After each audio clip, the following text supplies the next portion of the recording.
El informe forense de la matanza de la casa rural determinó que la sangre equivalía a 27 cuerpos, aunque solo habían desaparecido 10 personas. La policía pensó que era una anomalía imposible.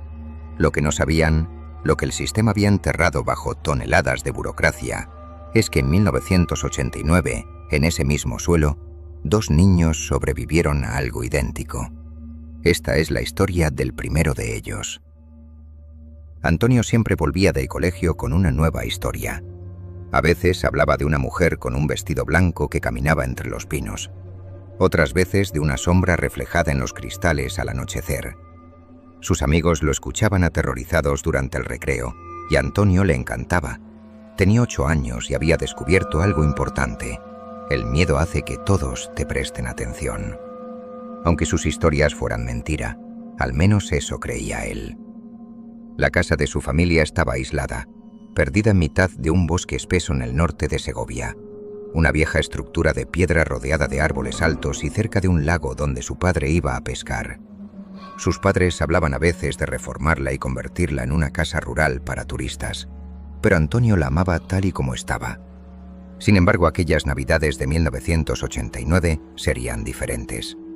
Sus tíos venían desde Alemania tras 2 años sin verse, y traían con ellos a Noah, un niño de su misma edad, al que habían adoptado hacía unos meses. «Apenas habla español todavía», le advirtió su madre mientras preparaban la mesa. «Tienes que ayudarle, Antonio».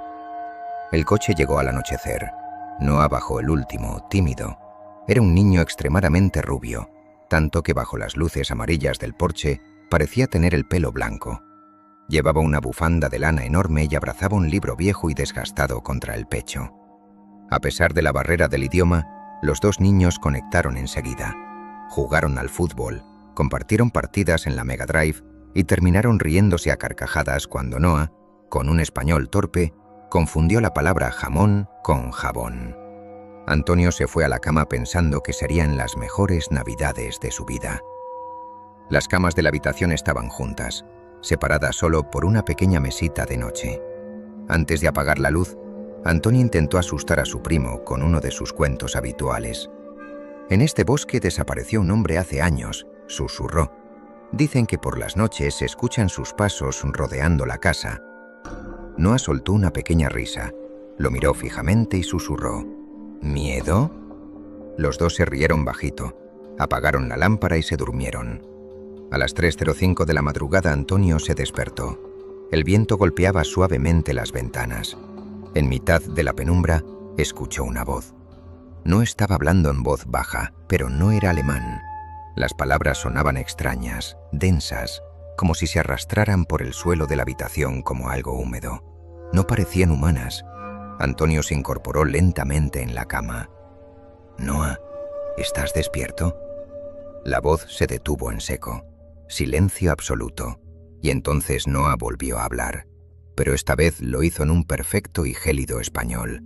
«¡Cállate!», ordenó. A Antonio se le congeló la sangre. Aquella voz no pertenecía a un niño de 8 años. Era un tono gutural, profundo, pesado.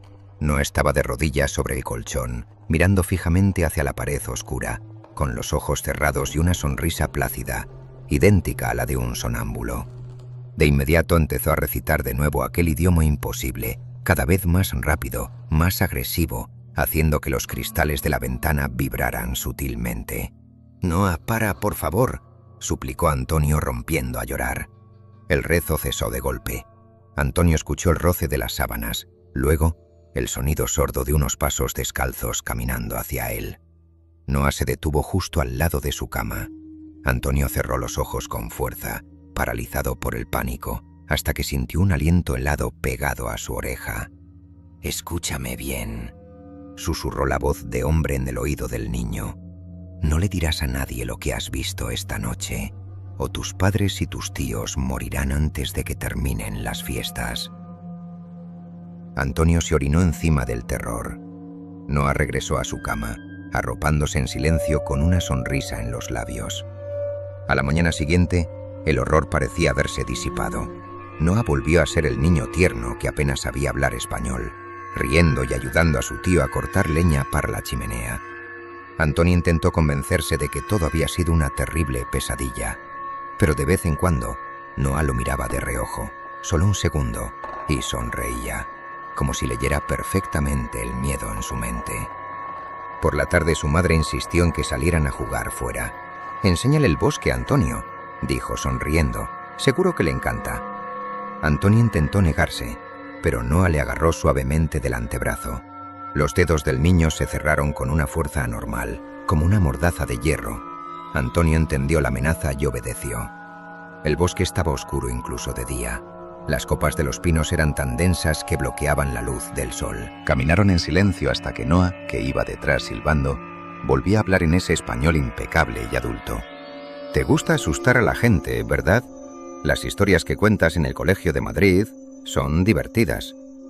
Antonio se giró temblando, con las lágrimas saltándole de los ojos. «Las historias no hacen daño, lo siento». «Ya lo sé», respondió Noah, dándole una palmadita en el hombro. «Por eso te voy a dejar vivir, porque tú todavía no entiendes lo que es el miedo de verdad». El niño rubio señaló entonces un pequeño montículo de tierra negra y húmeda entre las raíces de un pino. «Ahí abajo hay algo». Antonio miró el suelo, y entonces lo vio. La tierra se elevó un par de centímetros y descendió. La tierra subió lentamente, como el pecho de algo dormido, solo una vez. Antonio retrocedió espantado, pero Noah lo retuvo, clavándole las uñas en la piel. «No hagas ruido», sonrió Noah, y por primera vez sus facciones se deformaron, perdiendo cualquier rasgo humano. «Todavía tienen hambre». Las Navidades terminaron sin más incidentes.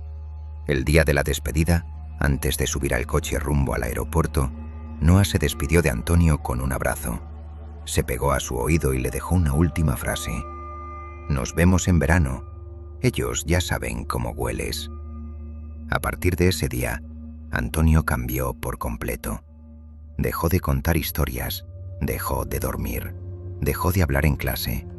El peso del secreto lo estaba carcomiendo por dentro. Meses después, incapaz de soportarlo más, se derrumbó una noche y le contó todo a su madre. Lo de Noah, la voz, la respiración bajo la tierra. Su madre, convencida de que el niño sufría un trauma o un brote psicótico, pensó que la mejor solución era enfrentar el problema. Habló con su hermana en Alemania y acordaron regresar todos a la casa del pueblo en verano, para demostrarle a Antonio que sus miedos no eran reales. Aquella fue la última noche de la infancia de Antonio. La velada empezó exactamente igual que en Navidad. Risas, una cena abundante, la chimenea encendida. No actuaba como un chico normal que no entendía el idioma. Antonio empezó a dudar de su propia cordura, hasta que su madre se levantó para ir al baño. Al salir al pasillo, la mujer se detuvo en seco, miró fijamente a Antonio a los ojos y con una tranquilidad espantosa metió los dedos en su propio pelo y comenzó a arrancárselo a mechones, sin un grito, sin una lágrima, solo tirando y arrojando los trozos de cuero cabelludo sobre la mesa de la cena. Antonio soltó un alarido de terror. Toda la familia se giró hacia la puerta paralizada. La tía, presa del pánico, retrocedió tropezando hacia la cocina, pero en cuanto tocó el fregadero, su cuerpo dejó de obedecerle. Se giró y comenzó a golpear su propia boca contra el borde de metal. Clac, clac. Un diente cayó en el desagüe, luego otro. Su marido intentó sujetarla, gritando desesperado en mitad del caos. En ese momento, el padre de Antonio, enloquecido por la escena, agarró la escopeta de caza que descansaba junto a la chimenea, apuntó y le voló la cabeza a su propio cuñado. La sangre y los restos cubrieron el techo del salón.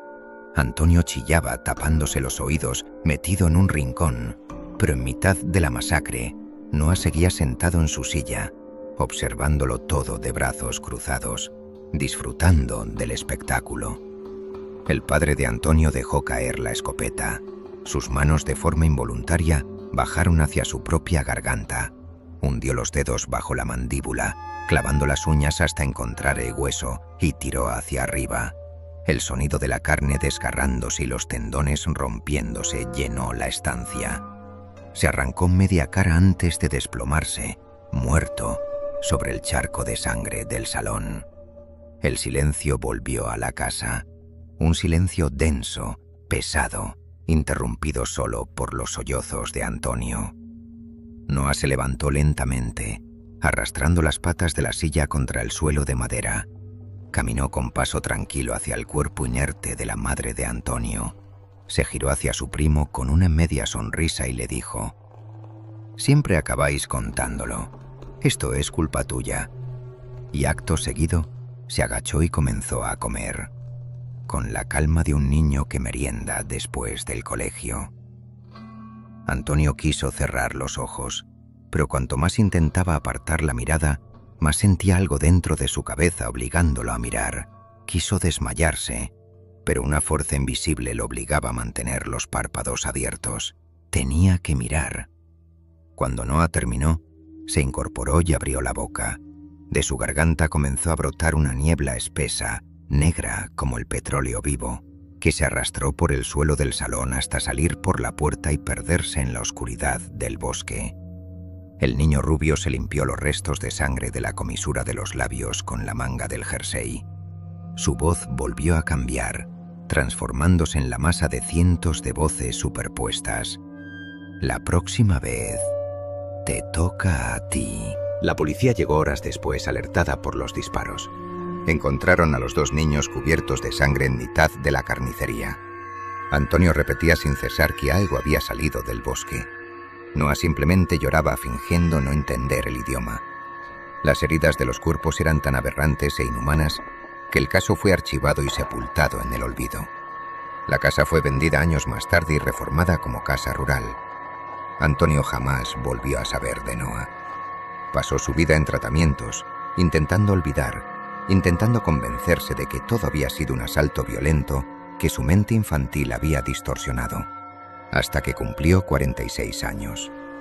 Anoche, mientras estaba en la cama, su teléfono vibró. Era un mensaje de un número desconocido. Al abrirlo solo vio una fotografía, un patio de una casa rural iluminado con guirnaldas de colores, cubierto de sangre fresca, barbacoas encendidas y charcos oscuros donde flotaban dientes y pelo. El patio de la historia anterior. Debajo de la foto un texto en perfecto español. «Esta vez te hemos echado de menos. Nosotros también sabemos cómo hueles». Parte 1 de esta historia ya en el canal.